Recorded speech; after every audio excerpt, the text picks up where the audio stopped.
અમારી મંડળી ઉપડી ગઈ છે કાશ્મીરી બાપુ જવા માટે.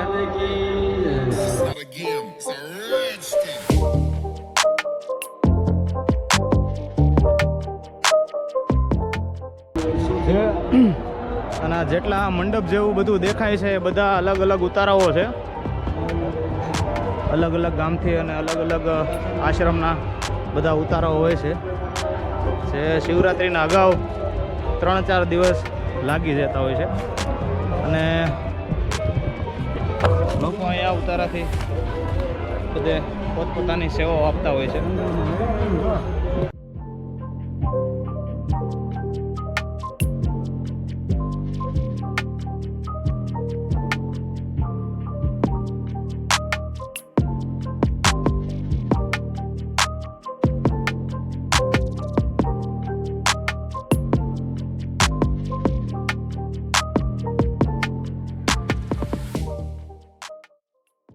આપણે છીએ અત્યારે કાશ્મીરી બાપુ જવાના રસ્તા ઉપર અને બધા મિત્રો સાથે જઈએ છીએ.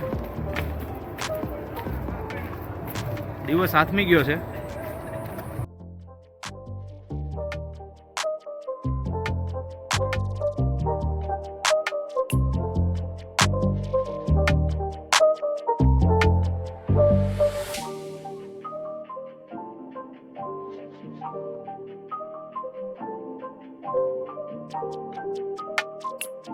દિવસ ઘણો આથમી ગયો છે મિત્રો, તો જેટલું આપણાથી કવર થશે એટલું તમને બતાવશું વિડીયોમાં.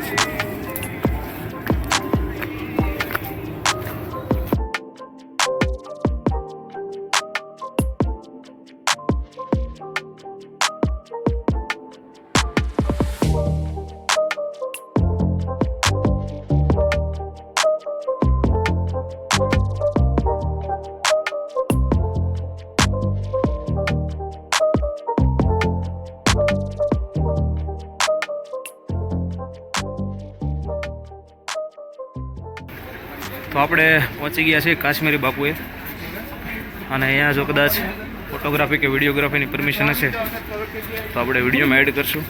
અત્યારે ટાઈમ થયો છે 8:15નો અને આપણે બધાએ કાશ્મીરી બાપુના દર્શન કર્યા અને હવે અહીંયાથી આપણે બધા વિદાય લઈએ છીએ અને ભવનાથ તરફ જઈએ છીએ.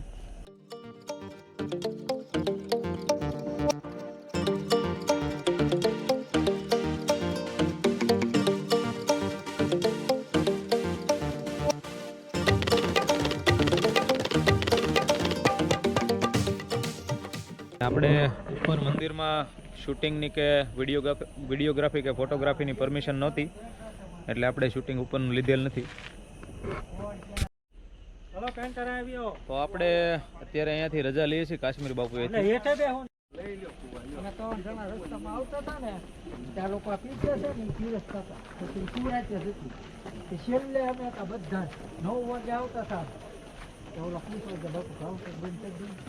ના ના કે ઓલા છોકરાઓ આવે જાય પછી બંધ કરવાની કે ચાલુ રાખો.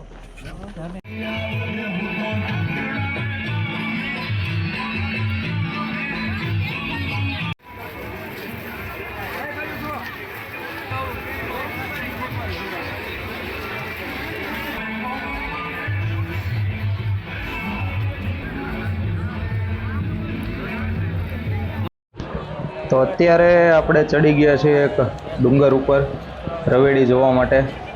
કાશ્મીરી બાપુથી આવતા રિટર્નમાં કે ટ્રાફિક હતું, જગ્યા હતી નહીં, તો પછી બાયપાસ ચાલીને આપણે ટેકરી ઉપર ચડી ગયા છીએ અને અહીંયા દૂરથી જોઈએ છીએ. આગળ ઘણું બધું પબ્લિક છે.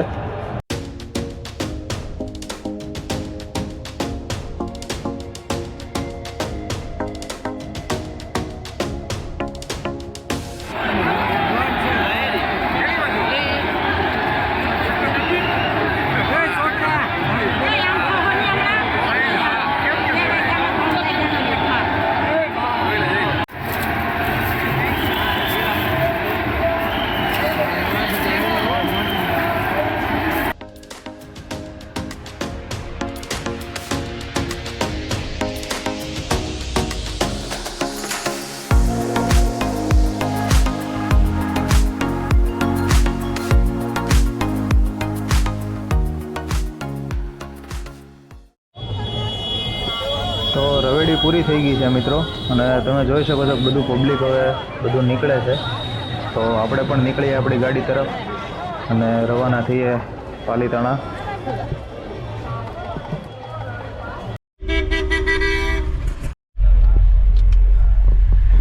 આપણે અત્યારે નીકળી ગયા છીએ જુનાગઢથી ઘર તરફ જવા માટે, અને 4 કલાકનો રસ્તો છે આપણે અહીંયાથી. ભવનાથ મેળો તેમજ જુનાગઢ રવેડી જોઈને આપણે બધા નીકળી ગયા છીએ, અને બધા અત્યારે ફૂલ થાકી ગયા છે.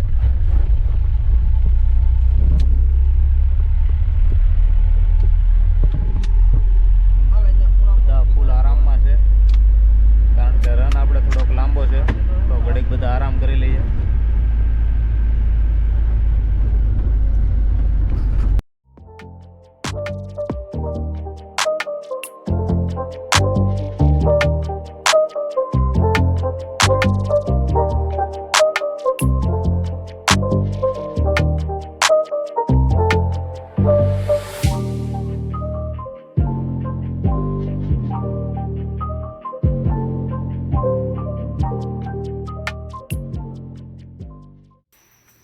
તો આપણે બધા આવી ગયા છીએ આપણી યાત્રા સમાપ્ત કરીને પાલીતાણા પરત, અને અહીંયા આપણે આજના આપણો બ્લોગને સમાપ્ત કરીએ છીએ.